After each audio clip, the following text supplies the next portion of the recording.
राधे राधे, जय श्री कृष्णा। आपका स्वागत है मेरे चैनल के सात्विक मोटिवेशन में। दोस्तों, आज मैं आपको बताऊंगी कि खरमास क्या है और इसका क्या महत्व है और इसमें हमें क्या शुभ कार्य नहीं करने चाहिए। 15 दिसंबर से खरमास प्रारंभ हो गया है। खरमास के दौरान किसी भी तरह का शुभ और मांगलिक कार्य नहीं किया जाता है। सूर्यदेव जब धनु और मीन राशि में प्रवेश करते हैं तो खरमास लग जाता है। खरमास का प्रारंभ 15 दिसंबर से हो गया है। इस दिन रात 10:19 पर सूर्यदेव धनु राशि में गोचर कर गए हैं। उस समय से ही खरमास आरंभ हो गया है। खरमास का समापन 14 जनवरी मंगलवार को मकर संक्रांति के दिन होगा। खरमास हिंदू पंचांग के अनुसार एक विशेष अवधि है जो सूर्य के धनु और मीन राशि में प्रवेश के दौरान आती है। इस समय सूर्य कमजोर स्थिति में होते हैं जिससे शुभ कार्यों पर रोक लग जाती है।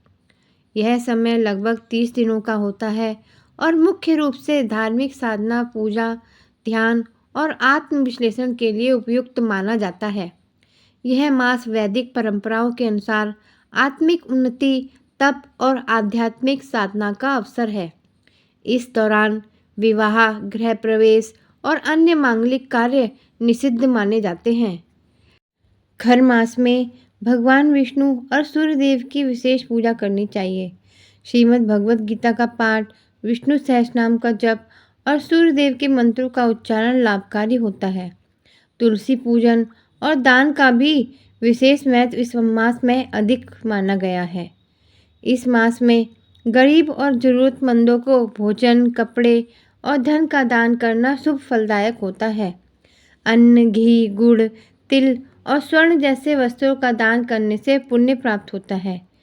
इस मास में उपवास और तपस्या करने से मनुष्य के पापों का नाश होता है।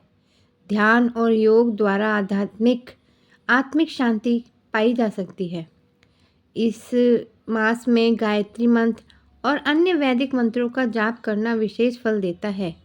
यदि संभव हो तो पवित्र नदियों, विशेषकर गंगा में स्नान करना शुभ माना गया है। खर मास में क्या कार्य नहीं होते हैं? इस मास में के दौरान कोई भी मांगलिक कार्य जैसे विवाह, प्रवेश, मुंडन, नए वाहन की खरीद आदि नहीं करनी चाहिए। इसे अशुभ माना जाता है क्योंकि इस समय सूर्य की स्थिति कमजोर होती है और इसके प्रभाव से ऐसे कार्यों में विघ्न आ सकता है। इस अवधि में नए व्यापार, नए प्रोजेक्ट या किसी बड़े उद्यम की शुरुआत करने से बचना चाहिए। खर मास को रुकावट का समय माना जाता है। इस दौरान शुरू किए गए कार्यों में सफलताएं नहीं मिलती। खर मास में किसी के प्रति द्वेष, जलन या नफरत की भावना रखना न केवल आध्यात्मिक दृष्टि से हानिकारक है बल्कि यह आपके जीवन में भी नकारात्मक परिणाम ला सकता है। इस समय मानसिक शांति और सकारात्मकता बनाए रखना अत्यंत महत्वपूर्ण है। खर मास में भौतिक सुविधाओं का अत्यंत सेवन नहीं करना चाहिए। यह समय आत्मनियंत्रण, साधना और संयम का समय है। इस अवधि में मांसाहार, शराब और अन्य नशे का सेवन करना वर्जित है।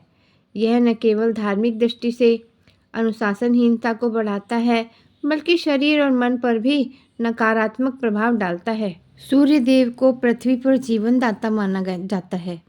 ऐसा इसलिए क्योंकि उनके ताप और ऊर्जा के बिना जीवन की कल्पना संभव नहीं है। सूर्य से पूरी प्रकृति जुड़ी हुई है, इसीलिए जब खरमास के दौरान सूर्य का तेज कम हो जाता है तो विवाह, गृह प्रवेश, मुंडन और शुभ कार्य नहीं किए जाते हैं। ज्योतिष शास्त्र के अनुसार सूर्य ग्रहों के राजा और पिता का प्रतीक है। खरमास के समय सूर्य की शक्ति कमजोर हो जाती है, जिसे परिवार के मुखिया की कमजोर स्थिति के समान माना जाता है। ऐसी मान्यता है कि पिता जैसे तेज के बिना शुभ कार्य नहीं किए जा सकते, इसलिए खर मास में शुभ कार्य की मनाही होती है। खर मास की एक पौराणिक कथा के अनुसार जब सूर्यदेव अपने 7 घोड़ों के रथ पर सवार होकर ब्रह्मांड का चक्कर लगाते हैं, जिससे समय की गति बनी रहती है। कहते हैं कि लंबे समय तक लगातार चलने के कारण सूर्यदेव के घोड़े थककर कमज़ोर हो गए। जब सूर्यदेव ने घोड़ों की दयनीय स्थिति देखी तो उन पे दया आई।